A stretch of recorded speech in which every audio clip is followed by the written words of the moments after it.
манай багш нарын нийгмийн ухамсар маш өндөр байна. Ер нь нийгмээрээ бид сүүлийн 30 орчим жил юу хийж вэ гэдэг бүх салбарууд эргээд харж байна. Тийм ээ? Улс төрчнөр бид юу хийж вэ? Боловсролын салбар юу болчихв? Тэгээ 23 жил хуралдаагүй энэ хурал маань 2 хоног маш идэвхтэй багш нар чин сэтгэлээсээ оролцож байгаад маш их талархалтай байна.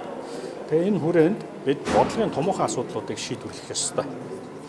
Жишээ нь одоо ихтэй сургуулийн боловсролын тогтцоолцоон дотор бид бол юуг анхаарах ёстой вэ гэхээр дэлхийн түвшинд өрсөлдөхүйц их сургуультай болох ёстой. Их сургууль дотроо сонгодог их сургуультай болох ёстой.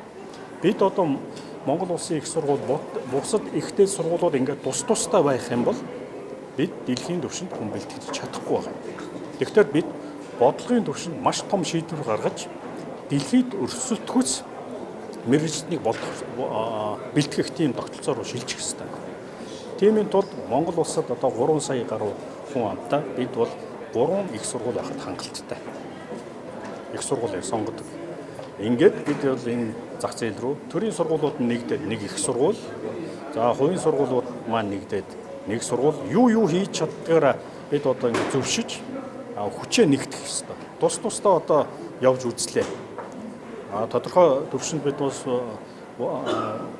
оюутнуудыг болон тодорхой бодлосон хүчнүүдийг бэлтгэж байна. Гэхдээ энэ бол одоо хамгийн дээд зэгтээр зогсож байгаа. Одоо бид дараачийн алхмыг хийх ёстой. Энэ нь бол сонгодог их сургуулийг байгуулад магадгүй төрийн өндөрлгүүд одоо удирдах зүйлийнх нь дарга байх. Бодлогоор төр одоо дээд боловсролоо авч явах болохгүй. За нэгдүгээр санаа нь юм. Хоёрдугаар санаа нь бид бол оюуны экспортлдог олон болчихлоо. Нэг залуучуудаа биднээс экспортлж. Манай залуучууд хүүхэд багчууд маань оюуны потенциал сайтай дэлхийд одоо оюуны экспортоор дандаа тэргүүлж байна. Тэгэхээр Монгол хүний нэг онцлог авиаслаг болон оюуны чадах өндөртэй байна. За тэр хүмүүсийг одоо бид зөв төрийн бодлогоор Монгол хүн болж төлөвшүүлэхдээ онцгой анхаарах хэрэгтэй. Тэр хүн бага насндаа Монгол төв соёлоо судлаа, Монгол хөлийг үзээд их эцэг өвдөөсөө хүндэлдэг болоод сурчвал Монголоос тэр оюун санаа сэтгэл нь салахгүй.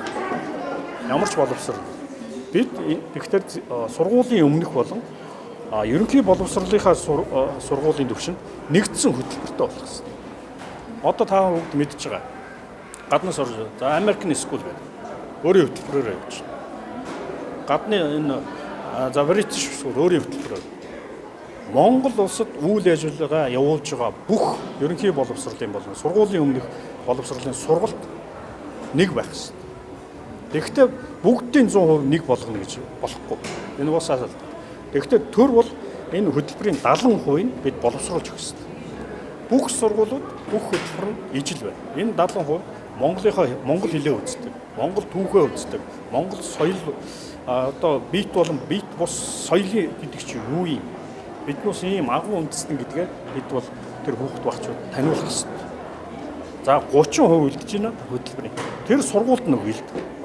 Сургууль нь өөрөө 30% дээр яах вэ? Өөрийнхөө хөтөлбөрийг боловсруулаад тэрүүн дээр ялгарлаа гаргаж болно. Өрсөлдөж болно. Тийм бодлого бол нэн дээр шаардлагатай. Нэн дээр. За би ингээ хоёр санаа. Гуравдугаарт нь би ямар санаа хэлэх гэж байна гэхээр манай эрдэмтэн судлаачид судалгаа хийсэн байна. Манай нийгэм одоо 30 гаруй жил юу бүтээч вэ? Юу болж байгаа гэсэн. Тэгсэн нийгэмд манай улсад тэгш байдал шударга ёс алдагдсантай холбоотой. Тэгш байдал шударга ёс алдагдсантай холбоотойгоор нийгмийн сэтгэл зүйн доротолд орсон. Нийгмийн сэтгэл зүйн гутралд орсон. Хоёрдугаарт нь нийгмийн бүх давхархад ёс зүй алдагдсан. Ёс зүй алдагдсан. Тэгэхээр энийг засаж залруулах хэрэгтэй. Тэгэхээр бид нус дуршлаг бай. 59-оос 64 онд одоо соёлын товтлогоо гэдээ хийжсэн. Бид одоо хүмүүсийнхаа тарихтай ажиллах цаг болсон. Дур дураараа юм ярьдаг. Одоо ардчлал нэрийн доо. Энэ дээр одоо дараа нь бид ямар ерөнхий сайдын удирдлагатайгаар ямар зүйл явуулсан. Ард эрдийг соён гээгэрүүлэх ажил. Соён гээгэрүүлэх. Одоо тарихтай нь бид ажиллаа. Тэгэхээр нэг ялангуяа өнөөдрийн манай оюуны манлаа ус, нийгмийн манлайлагч нар, багш нар маань цугласан үед би нэг ганц уриалга хэлэх гэдэг юм. Энэ ард иргэдээ соёнгийн тийм ээ Монголоо гэсэн зүрх сэтгэлтэй хүүхдүүдийг залуучуудыг бэлтгэх тал дээр нэг багш бүрийн оролцоо маш чухал байна. Энэ үн дээр одоо манай багш нар сэтгэл гаргаж зүтгэж ажиллаарай гэж хүсэж байгаамаа. Түрүүчийн нөгөө асуулт бол нөгөө засгийн газрын ээлжид бос сурал. Ерөнхий сайд хэлэх үгэндээ хэлсэн шүү дээ. Та бүгдийн гаргасан санал болон шийдвэрийг би шуурхаа бүтээлчээр арга хэмжээ авна гэсэн. Яг тэр хэлснийхаа дагуу өнөөдөр засгийн газрын ээлжид уралдааныг борлуулад багш нараас гарсан тодорхой саналууд байна. Тэр бүгдийг шийдвэрлэж байгаа.